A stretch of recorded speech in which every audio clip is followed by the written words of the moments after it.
প্রতিদিন এক নতুন গল্প, আর প্রতিটা গল্পের মধ্যেই লুকিয়ে আছে রোজ একটা ভয়। রাত তখন গভীর। ছাদের বিভীষিকা থেকে কোনো মতে নিজেকে সরিয়ে নিয়ে আমি এখন অন্য এক ভয়ঙ্কর পরিস্থিতির সম্মুখীন। সেই রাত 3টের কলটা ছিল আমার শেষ স্বস্তির মুহূর্ত। এরপর থেকেই প্রতিটা দিনই যেন একটা নতুন বিভীষিকা নিয়ে আসে। নিজের নম্বর থেকে আসা সেই ফোনটা আর আমি ধরিনি, কারণ আমি বুঝে গেছি ওটা আমারই এক ফাঁদে পড়া প্রতিচ্ছবি। এখন আমার নতুন আস্তানা আমার ফ্ল্যাটেরই এক বন্ধ স্টোর রুমের সামনে। পুরনো বাড়িটায় আসার পর থেকেই এই ঘরটার দিকে আমার নজর ছিল। লোহার মোটা তালা ঝুলানো, আর তার উপর জমে থাকা পুরো ধুলো বলে দেয় ঘরটা বছরের পর বছর কেউ খোলেনি। কিন্তু গত কয়েকদিন ধরে অদ্ভুত ঘটনা কিছু ঘটছে।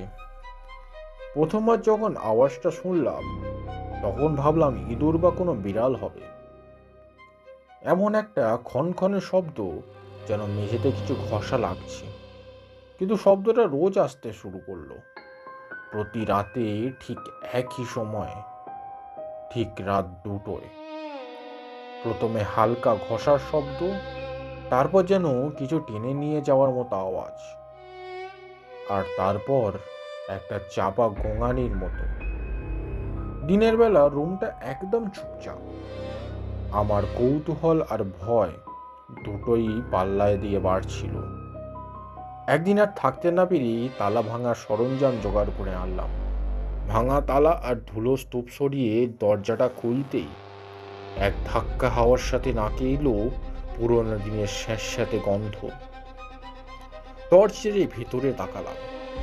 ঘরটা একদম খালি। কিছু ছেঁড়া বস্তা আর পুরনো খবরের কাগজ ছাড়া আর কিছুই নেই। আমি হতবাক।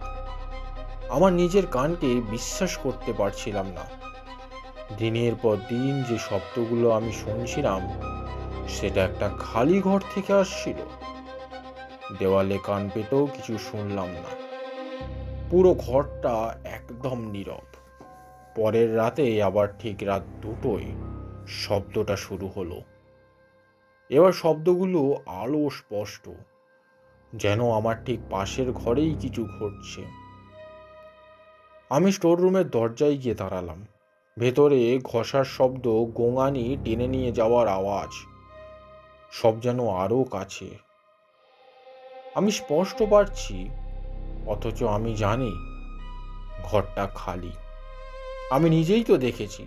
হঠাৎ করেই শব্দটা বদলে গেল।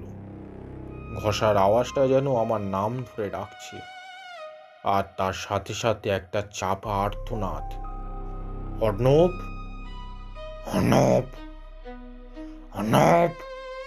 আমি দরজাটা সজোরে খুলে ফেললাম। টর্চটা দ্রুত ঘরের চারপাশে ঘোরালাম। না, ঘরটা তো এখনো খালি, কিন্তু মেঝেতে একটা নতুন ভেজা ছাপ, লালচে বাদামি রঙের, ঠিক যেন রক্ত শুকিয়ে গেলে যেমন হয়।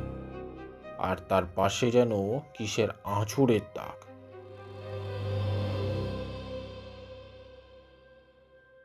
আজকের ভয় এখানেই শেষ নয়, কারণ কাল আবার আসবে রোজ একটা ভয় সিরিজ।